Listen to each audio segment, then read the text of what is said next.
Apart from the body നമ്മൾ ഫേസിൽ ഒരുപാട് കോസ്മെറ്റിക് സർജറീസ് ഒക്കെ ചെയ്യുന്നൊരു സമയമാണത്.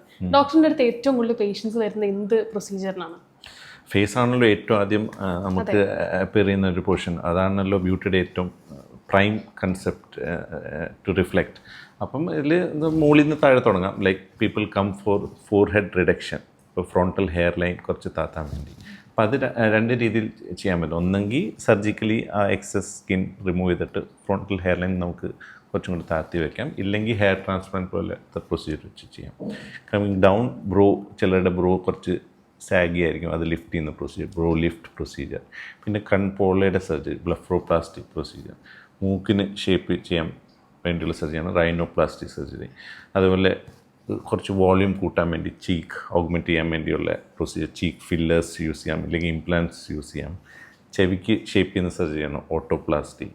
പിന്നെ അതേപോലെ ലിപ്പ് ലിഫ്റ്റ്, ലിപ്പിൻ്റെ ചെറിയ തിന്നോ, പ്രായം കൂടുമ്പോൾ തിന്നാകുമ്പോൾ അത് കുറച്ചും കൂടെ ലിഫ്റ്റ് ചെയ്യാനുള്ള ലിപ്പ് ലിഫ്റ്റ് സർജറി.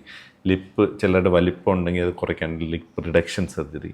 ലിപ്പ് ഫില്ലേഴ്സൊക്കെ വെച്ചിട്ട് കുറച്ചും കൂടെ സൈസ് കൂട്ടാൻ വേണ്ടിയുള്ള സർജറീസ്. അതേപോലെ നെക്ക് കോണ്ടൂറിങ് സർജറീസ്, ഇപ്പം ചിമ്മിനും കുറച്ചും കൂടെ സൈസ് കൊടുക്കുന്ന ചിൻ ഇംപ്ലാന്റ് സർജറീസ്. പിന്നെ പ്രായം മൂലം ഉള്ള മാറ്റം ഫേസിൽ വരുന്നത്, അപ്പം അത് നമുക്ക് ഇമ്പ്രൂവ് ചെയ്യാൻ വേണ്ടി സർജറിയാണ് ഫേസ് ലിഫ്റ്റ്, നെക്ക് ലിഫ്റ്റ് ഒക്കെ. These are in general most commonly done procedures. In generally we can change a person's whole features. Yes, definitely it can be done. ഇതിൽ നമ്മൾ ഏറ്റവും കൂടുതൽ കോമൺ ആയിട്ട് കേൾക്കുന്ന ഒരു കാര്യം റൈനോപ്ലാസ്റ്റി, നമ്മുടെ മൂക്കിന്റെ ചേഞ്ചസ് വരുത്താൻ പറ്റുന്ന അതിന്റെ ബേസിക് പ്രൊസീജിയർ എന്താ? What do you suggest to the patients? കാരണം എന്തൊക്കെ റിസ്ക് ഫാക്ടേഴ്സ് ഉണ്ട് ഈ നമ്മൾ ബ്രീത്തിങ്ങിലൊക്കെ ചേഞ്ച് നമുക്ക് വരില്ലേ? സോ എങ്ങനെയാണ് അതിന്റെ ഒരു പ്രൊസീജിയർ?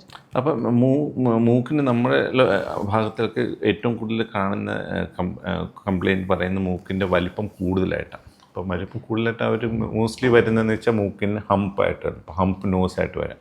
അപ്പോൾ ഇതിൻ്റെ കൂടെ തന്നെ അവരുടെ പാലം, മൂക്കിനെ ആയിട്ട് ഡിവൈഡ് ചെയ്യുന്ന സെപ്റ്റം എന്ന് പറയും, ആ പാലത്തിൽ ചിലപ്പം ഒരു വളവ് ഉണ്ടാകും, അതുകൊണ്ട് ബ്രീതിങ് ഡിഫിക്കൽറ്റി ഉണ്ടാകും. അപ്പോൾ മൂക്കിൻ്റെ ഭംഗി ഇമ്പ്രൂവ് ചെയ്യാനുള്ള പ്രൊസീജിയറാണ് റൈനോപ്ലാസ്റ്റി. അതിൻ്റെ കൂടെ തന്നെ പാലത്തിൻ്റെ കറക്ഷനും കൂടെ ചെയ്യുമ്പോൾ സെപ്റ്റോപ്ലാസ്റ്റി എന്ന്. അപ്പം ഇത് രണ്ടും കൂടെ നമുക്ക് ചെയ്യുമ്പം അതിൻ്റെ ഭംഗിയും ഇമ്പ്രൂവ് ചെയ്യാം, അതിൻ്റെ ഒരു ഫങ്ഷണൽ ബ്രീതിങ് ആസ്പെക്റ്റും ബെറ്റർ ആക്കാൻ സാധിക്കുന്നതാണ്. ചിലരുടെ മൂക്കിൻ്റെ പാലത്ത് ചിലപ്പോൾ ഒരു കുഴിഞ്ഞിരിക്കുന്ന പോലെ ആവും. അതിന് കുറച്ച് സൈസൊക്കെ കൂട്ടി കുറേ കൂടെ ഒരു normal better appearing nose appearance improve ചെയ്യാൻ പറ്റും. അതേപോലെ താഴത്തെ ടിപ്പിൻ്റെ കംപ്ലയിൻസ് അധികം വരും. ചിലരുടെ ടിപ്പ് വളരെ വലുതായിട്ടുള്ള, ഇപ്പോൾ boxy nose or bulbous nose tip എന്ന് പറയും. അപ്പോൾ അതിനൊക്കെ ചെറുതാക്കിയിട്ട് കുറേ കൂടെ നല്ല അപ്പിയറൻസ് കൊടുക്കാൻ പറ്റും. വീതി ചിലരുടെ കൂടുതലുണ്ടെങ്കിൽ അതിനെ കുറച്ച് കുറയ്ക്കാൻ സാധിക്കും. അപ്പോൾ ദിസ് ഓൾ പ്രൊസീജിയേഴ്സ് ഒരു റൈനോപ്ലാസ്റ്റിയിൽ ഇൻക്ലൂഡ് ചെയ്യുന്നതാണ്. അതുപോലെ നമ്മൾ പലരെയും നമ്മൾ കളിയാക്കി പറയുന്നതാണ് ആനച്ചെവിയാണെന്ന് പറയുന്നത്. അത് ഓട്ടോപ്ലാസ്റ്റി ഡോക്ടർ പറഞ്ഞ പോലെ അതും ഇത്തരം പ്രൊസീജിയർ തന്നെയാണോ?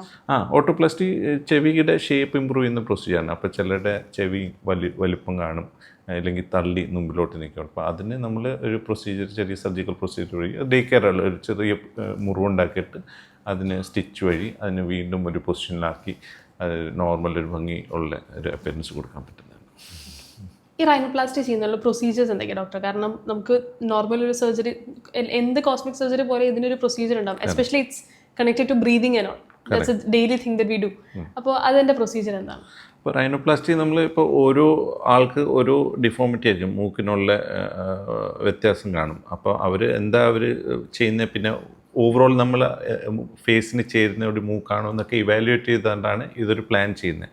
അപ്പോൾ അത് അവരുമായിട്ട് ഡിസ്കസ് ചെയ്തിട്ടാണ് ചെയ്യുന്നത്. അപ്പോൾ ചിലർക്ക് ചെറിയ കറക്ഷൻ, മൈനർ പ്രൊസീജിയറായിട്ട് മൈനർ റൈനോപ്ലാസ്റ്റി, ഇപ്പോൾ ടിപ്പ് മാത്രമൊക്കെയാണ്, അല്ലെങ്കിൽ വീതി കൂടുതലാണെങ്കിൽ അത് കുറയ്ക്കാനുള്ളത്, അതൊക്കെ ആണെങ്കിൽ ഒരു ചെറിയ പ്രൊസീജിയർ, ഈവൻ ലോക്കൽ അനുസരിച്ച് ആ ഒരു ഭാഗം മരവിപ്പിച്ചിട്ട് മാത്രം ചെയ്യാൻ പറ്റുന്ന ഒരു ഡേ കെയർ പ്രൊസീജിയറോ അല്ലെങ്കിൽ 1 ഡേ പ്രൊസീജിയറായിട്ട് ചെയ്യാൻ പറ്റും.